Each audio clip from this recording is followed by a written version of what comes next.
მოგესალმებით მეგობრებო, მე ვარ ბელა მუთოშვილი, ანსამბლი პანკისის ხელმძღვანელი, თუში ქალი და ქისტების რძალი. მოხარული ვარ, რომ წილად მოხვდა მასპინძლობა ამ ლამაზ პანკისის ხეობაში, სადაც თქვენს გვერდზე ვიქნები ამ გადაცემის მსვლელობის პერიოდში. 37 წელია აქ ცხოვრობ, გათხოვილი ვარ აქ და ჩემი ფესვები უკვე პანკისის ხეობაშია.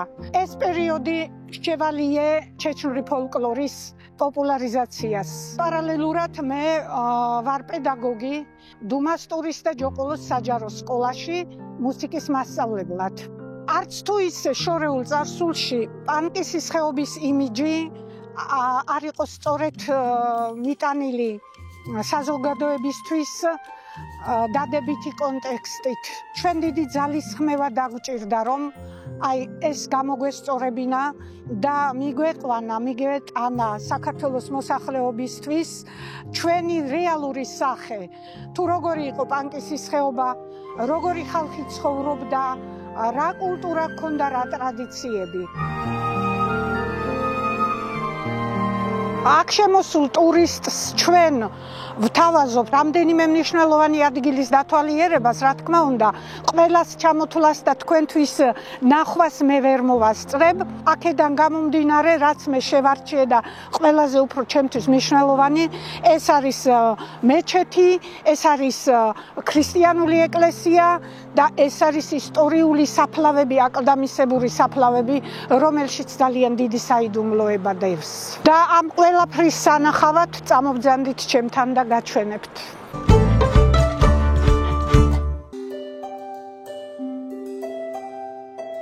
ჩვენ ვიმყოფებით ჩვენი სოფლის ერთ-ერთი მთავარი მეჩეთის წინ, სადაც ლოცულობენ ჩვენი სოფლის ტრადიციული ისლამის მიმდევარი მოქალაქეები.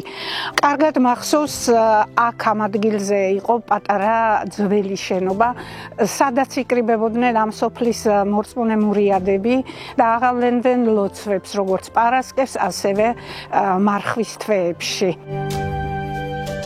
ჩვენი ხალხი პატივს ცემს სხვა ხალხის, კერძოდ მართლმადიდებლების რელიგიას, რომლის მაგალითიც არის ისტორიული ეკლესია, რომლის დასათვალიერებლადაც მე ეხლა თქვენ წაგიძღვებით წინ.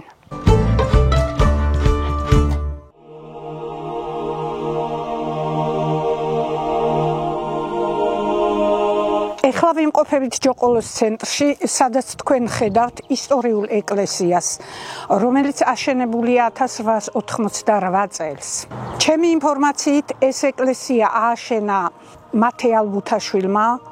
ეს პიროვნება იყო მღვდელი. აშენების შემდეგ გახსნა სკოლა და მოკიდა ჩვენი თემის სწავლა-განათლებას. იმ პერიოდში განათლების ნაკლებობა იყო როგორც დიდებში, ასევე ბავშვებში და ძირითადად ეს ითვლებოდა განათლების ცენტრად.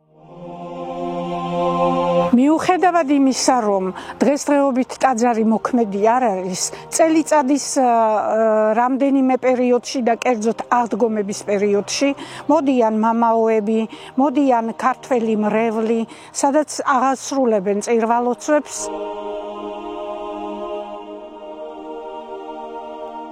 მას გაჩვენეთ მეჩეთი, გაჩვენეთ ეკლესია, მაგრამ არ მინდა გამოვტოვო ერთ-ერთი მნიშვნელოვანი ჩემთვის ადგილი, ძველი აკლდამისებური სასაფლაოები.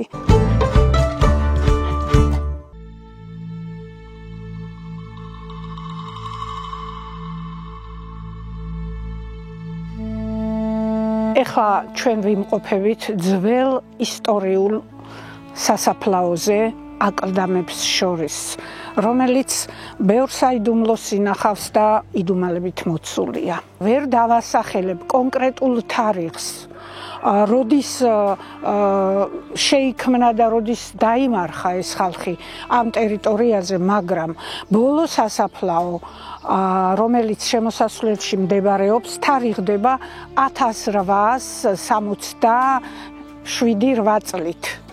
რაც შეეხება ქვების წყობას, თქვენ ხედავთ, რომ ზოგი მაღალი ქვა არის, ზოგი საშვალოა, ზოგი დაბალია, პატარა საფლავია. ვფიქრობ, რომ ეს ან წოდება უნდა იყოს პიროვნებისა, რომელიც იქ მარხია, ან მამაკაცი უნდა იყოს. ეს საშუალო ქვები უფრო ახალგაზრდების და ქალების და პატარა ქვები ისედაც გასაგებია, რომ პატარა ბავშვების.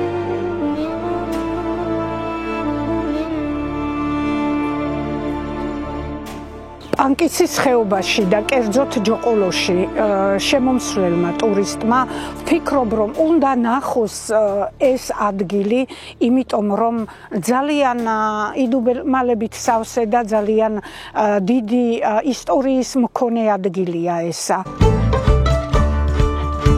დრო მოვიდა, რომ ჩვენ უკვე გადავინაცვლოთ პანკისურ სამზარეულოზე და გაგაცნოთ და გასწავლოთ პანკისური კერძები.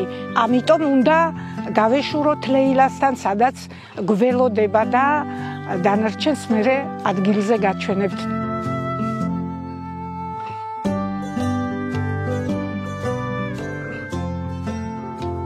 ესე იგი ლეილა, მე დღეს ბევრი კვეხნა არ დავიწყე შენს შესახებ, იმიტომ რომ ნათქვამია, რომ კვეხნას ნახვა ჯობიაო. ამიტომ აი ეს ჩვენი სტუმრები მოვიყვანე შენთან, რომ პირადად შეძლონ გადაღება შენი შედევრების კეთების პროცესისა. ერთხელ კიდე დაატრიალებ შენ ჯადოქრულ იმას, რა ქვიან, ფოკუსს. აბა ეხლა ჩვენ რა გვაქვს აქ, ხედავ ვიცი რაც აგვაქვს, მაგრამ შენ რომ უფრო აუხსნა ტრადიციული კერძის ჯერ სახელი და როგორ კეთდება აი ამისი ყველაფრის პატარა მიმოხილვა მისცე მაყურებელს. მოგესალმებით, დიდი მადლობა რომ ჩემთან მოიყვანეს სტუმრები და ვეცდები რომ მოვამზადო ქისტური ტრადიციული კერძი ჯიჯი გალანიში, რომელიც მზადდება ხორცისგან და ცომისგან. ეხლა საინტერესო რა არის? უნდა იყოს აუცილებლად ახალგაზრდა ხორცი.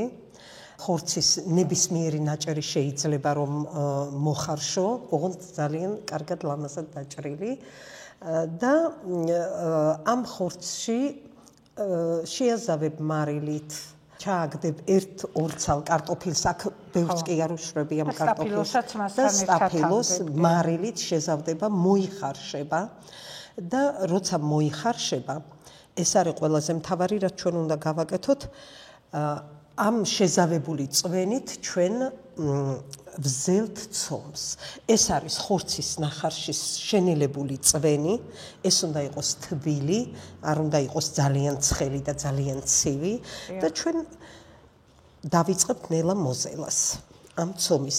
ცომი იზილება, ოდნავ მაგარი უნდა იყოს ცომი. ხინკლის ცომზე მაგარი თუ უფრო რბილი? არა, ხინკლის ცომზე რბილი უნდა იყოს. და ხაჭაპურის ცომზე მაგარი, ესე იგი, სადღაც შუაში, ხო? კი ბატონო.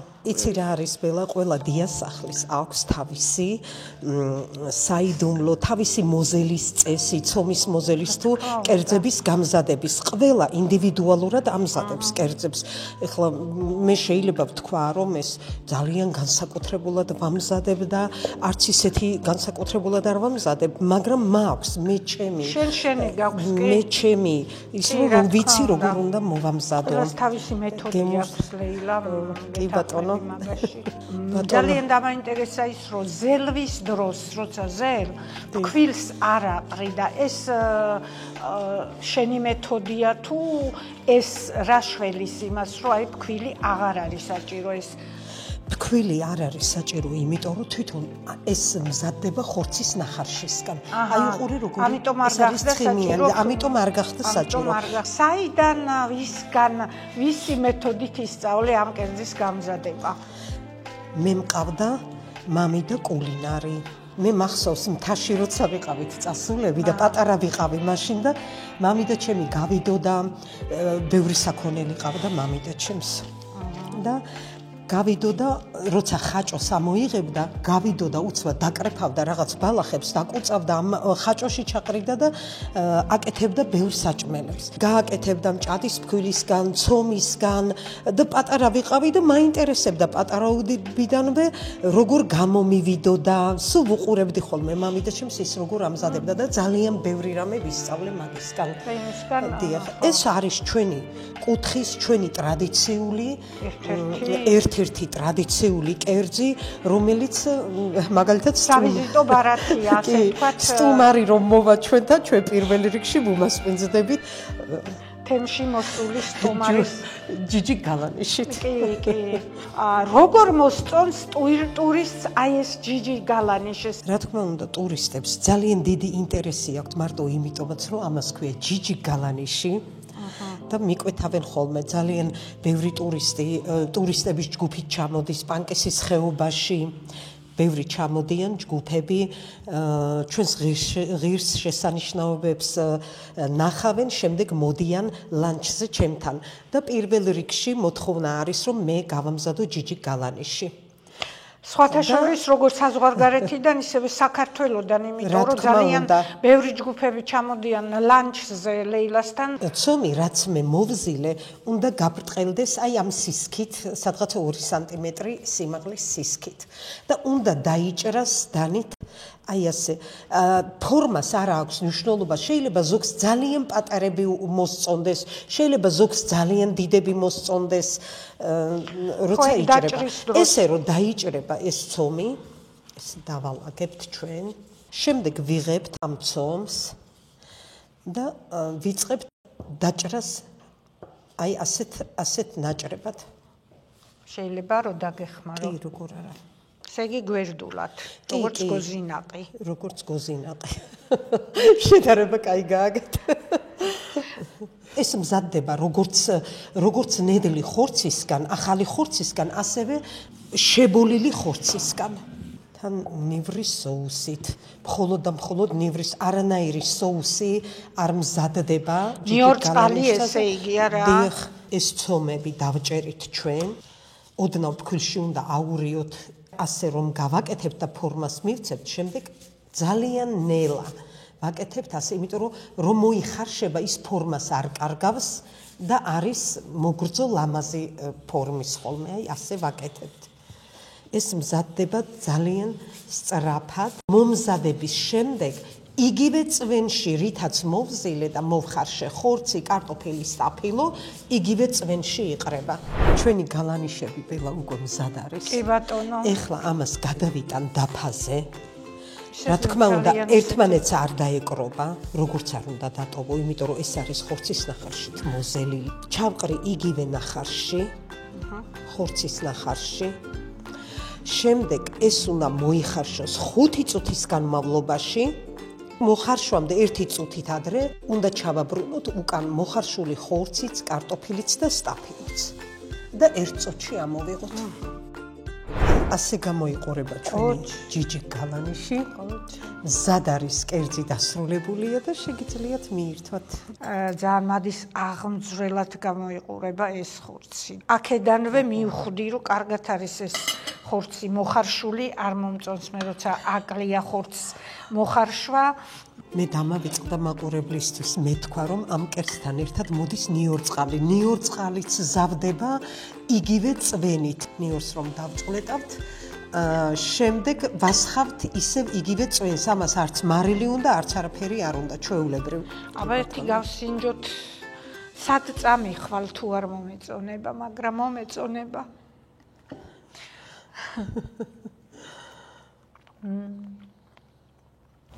დამიკომენტარეთ ქალბატონო ბელა. სიტყვები არ მყოფნის, იმიტომ რომ ხორცი არის მართლა ძალიან გემრიელი და კარგად მოხარშული. ჯიჯი გალანიში არის რბილი, არ არის მაგარი, ესე იგი ყბილს მაგრად არ ხვდება და დასაქუცმაცებლადაც ძალიან სასიამოვნოა და ადვილია. და რა თქმა უნდა, რომ მოსხმული ნიორწყალი. დიდი მადლობა და იმედია რომ დაინტერესებული მაყურებელი გადაიღებს მაგალითს, მოусმენს ყურადღებით და არანაირი სიძნელი არ არის, გაამზადებს სახში ასე თუ გემრიელეს კერძს ჯიჯი გალანის. გემრიელად მიირთით. ესე იგი, ახლა ლეილა ჩვენ გადავედით მეორე კერძზე. რა ქვია შემახსენე? ეხლა მე ვამზადებ ჩვენს იგივე ტრადიციულ კერძს კოლდ-ჭეფილკ. ეს შედგება ხაჭოსგან, მწვანე ხახვისგან და ცომისგან. ეს მზადდება ძალიან თხელი. ხაჭო ნელდება მარილით, ხაჭო კარგად უნდა გაიწუროს, შემდეგ ხაჭო უნდა გაიშალოს მაგიდაზე რამე ნაჭერი უნდა დავდოთ, იმ ნაჭერზე უნდა გავშალოთ ეს ხაჭო, იმიტომ რომ თუ რამე შრატი დარჩა შიგნით, ის უნდა გაიჟღენთოს, შეიწოვოს ემანკი. ეხლა ჩვენ დავჭერით ხახვი და ამზადებ ახლა გულსართს, ხო? დიახ, ეს არის გულსართი. ეს არის ცომი, რომელიც ეს არ მზადდება საფუარით. ხაჭოს რო ამოვიყვანთ, ხაჭოს შემდეგ რჩება ჩვენ რო ვამბობთ ხოლმე შრატი. ახალი შრატით მოზელა არ შეიძლება. ეს შრატი უნდა იდგეს 2-3 დღე. 2-3 დღის შემდეგ ჩვეულებრივ ცოტა მარილი ფქვილში და უნდა მოზილო ამ შრატით. ვიღებთ ბელა გუნდებს, რამდენიც არის გუნდა ამოღებული ცომი, იმდენი უნდა იყოს შიგთავსი. და ამ შემთხვევაში გამოდის თხელი ცომი გამოდის თხელი ფიფიტასავით და ძალიან ბევრი ცომი აი ეს ის რა ქვია ჭაბელგიშ ორგანიზმმა აი ასეთი გუნდებით ამოვიღებთ ვათხელებთ ამ ცომს რომ ჩვენ გულსართი ჩავდოთ ახლა აქ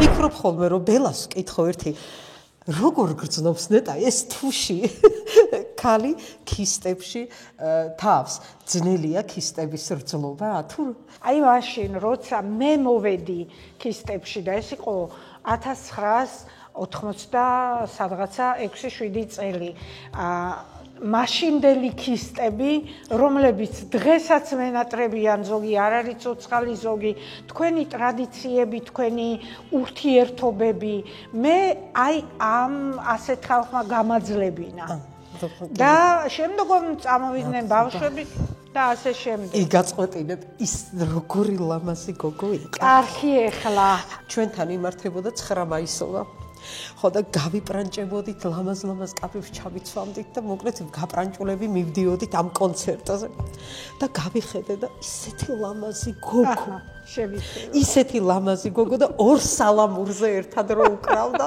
და ვინ არის თუშია ალნიდან მოსული გოგოა და აი იქ შევყვარდი შენ ჩემს ბიძაში როგორ ლამაზად იხვევდი თავშალს და სიგიყურებდი მე ქისტი ვიყავი მაგრამ შენგან ვსწავლობდი მე თავშლის მოხდა აი სხვათა შორის იმიტომ რომ ძალიან ვწვალობდი ხელოვანი ადამიანი რო ხარ ხელოვანი ადამიანი ვარ და მქონდა ფანტაზია კი ბატონო მაგას ვაღიარებ რომ თავშლის დახურვა ძალიან მომწონდა ჩემი თავი მომწონდა მაშინვე თავშალში მით უმეტეს რომ ჩემთვის არავის არ დაუძალებია თავშლის დახურვა არავის ძალით რელიგიური ის არ დაუძალებია და ამან გამაძლებია ვიცი ბელა ამიტომ შენ ჩვენი კარგი ბრძალი ხარ აი მე მადლობა ლეილა უი მე რამ და ეხლა ერთი სული გაქვს მე ამასობაში სანამ ვიჭურავებდი დავამთავრი წავედი გამოსაცხობად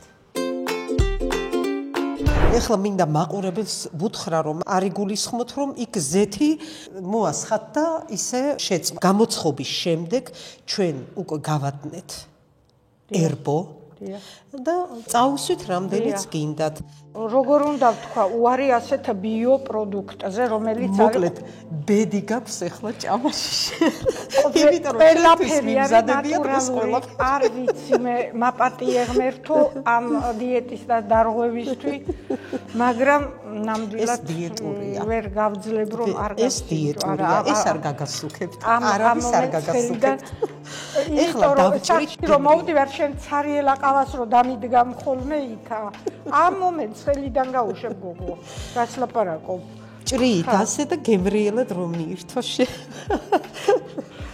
აი ხო, ისე კარგი იქნება, რომ ცოტა ოდნავ დავაცალოთ გაჭრის შემდეგ, რა ლეილა, რომ პატარა შეიკრას პირი მან შიგთავსმა, უკაცრავად ეს ცოტა კიდე ჩამომიჭერი. ამ ხახმა რაღაცა უფრო უცხო და გემრიელი და ახალი გემო შესძინა. ზოგს მოსწონს ხახვიანი, ზოგს საერთოდ არ მოსწონს ხახვიანი, მაგრამ ესეც სურვილის მიხედვით, მაგრამ ქისტური ტრადიციული ნამდვილად მზადდება ხახვა. ეხლა მოვიდა რიგი ლეილას ლეგენდარული ხინკლის კეთების ხინკლით მე ვერავის ვერ გავაკვირვებ, იმიტომ რომ საქართველოში ყველა რეგიონში მზადდება ძალიან გემრიელი ხინკალი, ხევსურული ხინკალი, მთიულური ხინკალი, ქალაქური ხინკალი, მრავალნაირი ხინკალი, მაგრამ ეს იქნება დღეს მე რომელსაც მოვამზადებ ქისტური ხინკალი, ლეილას ხინკალი, რომელიც მზადდება ნატურალური ხორცისგან. განსხვავება იმაშია, რომ ჩვენთან საქონელი უნდა იყოს ბალახზე ნაძოვი, თივით ნაკვები, კორმით ან სიმინდით ნაკვები და არ შეიძლება ჩვენთან დაიკლას ბაგური საქონელი. საქონლის ფარში ტარდება ჩვეულებრივად ხორცთან ერთად, რაც ხემსაც შეიცავს. ხინკალს უხდება მწარე გემო, ამიტომ მე მაქვს დღეს მოტანილი ეზოს წიწაკები, რომლებიც არის ძალიან მწარე. ამას უნდა დაესხას მდუღარე წყალი. ხედავ. მდუღარე წყალი, რომ ძალიან სწრაფად გაუშვას, ამან თავისი არომატიც აქვს ამას. დღეს მე მაქვს აღებული ცოტა თვალის ომით ავიღე ფარში და ამას გემოვნებით გავუკეთებ მარილს. ამიტომ მე როცა გეტყვი რომ აღარ დააყარო, აღარ დააყარო. ხო, და ძირითადად მე ვფიქრობ რომ მარილს გემრიელი არ გამოვიდეს ეს შენი ბრალი. კი ბატონო და შემაჩერე, იმიტომ რომ მე ცოტა მარილოს არ ავჭამ. არ მიყვარს ხოლმე ვიღაცა რომ ჩემს საქმეში ჩერება. კი, აბა მოდი მაკონტროლე, ხო, ისედაც მაკონტროლე. სუ და ისა რა ქვია. ეს ძალიან ცოტა იქნება, კიდე დააყარე. საკმარისი იქნება მარილი, ცოტა დაღერღილი წიწაკა. დავაყაროთ. ეხლა მე ერთ ამოღებაზე ამოვიღებდი, მაგრამ ხო ხედავ გეშინია რომ ზედმეტი არ მოვიდეს. ბევრს მაყრევინებ რომ მე არ ავჭამო. ეს. ეხლა ჩვენ ძალიან მწარეც რო გამოდის. რაოდენობრივად ცოტა არის ეს ფარში და ამისთვის სრულიად საკმარისია რომ ერთი ხახვი გავუკეთოთ. ასეთი ფორმით დაღერღილი უნდა იყოს ხახვი. აურიოთ, ერთი ჭიქა წყალი უნდა ამას, შეიძლება ცოტა მეტიც, უნდა იყოს თხელი, ცომში რომ კარგად გქონდეს წვენი. ეხლა ამას დავამატოთ, ეს არომატული წიწაკის წვენი, რომელიც ძალიან აგემრიელებს ხინკლის ფარს. ფარში უნდა მომზადდეს წინასწარ, იმისთვის სანამ ჩვენ ცომს გავათხელებთ, სანამ ცომს გავაბტყელებთ, სანამ ამოვჭრით, უნდა იდგეს ფარშმა, უნდა იფიქროს. რა გემოზე წავიდეს. მოიცა, ფარშმა უნდა იფიქროს. უნდა იფიქროს. ეს არის ეს ძველებური სიტყვა, საჭმელკეს იმაზე ნათქვამი. ფარშთან მიმართებაში ფარშმა უნდა იფიქროს, ძალიან რა გემოზე დაჯდეს, რა გემოზე წავიდეს და ასე შემდეგ. უკვე მე დავიწყებ ცომის გათხრებას. ბრძნული გამონათქვამები და ჩვეულებრივ ფქვილი ცივი წყალი, ფქვილს კილოგრამს როცა ავიღებ ხოლმე და ზემ უშვრები სადღაცა 600 მილილიტრი წყალი. როცა მოვზილე ეს ცომი შევდე მაცივარში, იყო ერთი ნახევარ საათზე მეტი, შემდეგ კიდე გამოღება, გადაზელა, უყურეთ როგორი ელასტიური ცომია. როცა ხინკალს ვაკეთებ ყოველთვის ვარ ხოლმე კარგ ხასიათზე უნდა იყოთ ხოლმე, რომ გამოგივიდეთ ძალიან გემრიელი. ეს არის პირველი ინგრედიენტი. ეხლა დავიწყეთ ცომის ამოჭრა. უნდა უნდა დაიწყო გათხელება ნაპირიდან. ნაპირები შუაში უნდა იყოს ცოტა სისქე უნდა დარჩეს, რომ როცა იხარშება ხორცი მძიმდება და ის იხევა. ამიტომ სისქე თუ არა აქვს შუაში, გარშემო თხელი უნდა იყოს. ჩვენ არ ვიცით რაღაცა დიდი კუჭების გაკეთება და რო დამძიმდება, ის უკვე აღარ გაიხება ხარშვისას.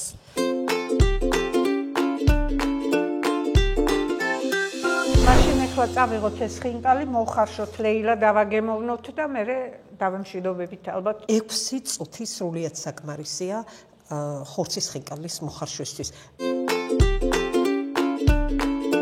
ძალიან ვეცადეთ, თქვენამდე მოგვეყვანა ჩვენი ხეობის გემოები, სურნელი და ყველანაირად გული და სული ჩავდეთ და რაც გამოგვივიდა, ეხლა თქვენთვის მოგვინდია. და გელოდებით ჩვენს ხეობაში და მე ვფიქრობ, რომ 1-2 კუპლეტით სიმღერით დავამთავროთ მე და ლეილამ ეს ჩვენი ჩართვა. გაღმაჩანს ქისტის სოფელი არწივის ბუდესავითა სამო არის საცქერლად დიაცის უბესავითა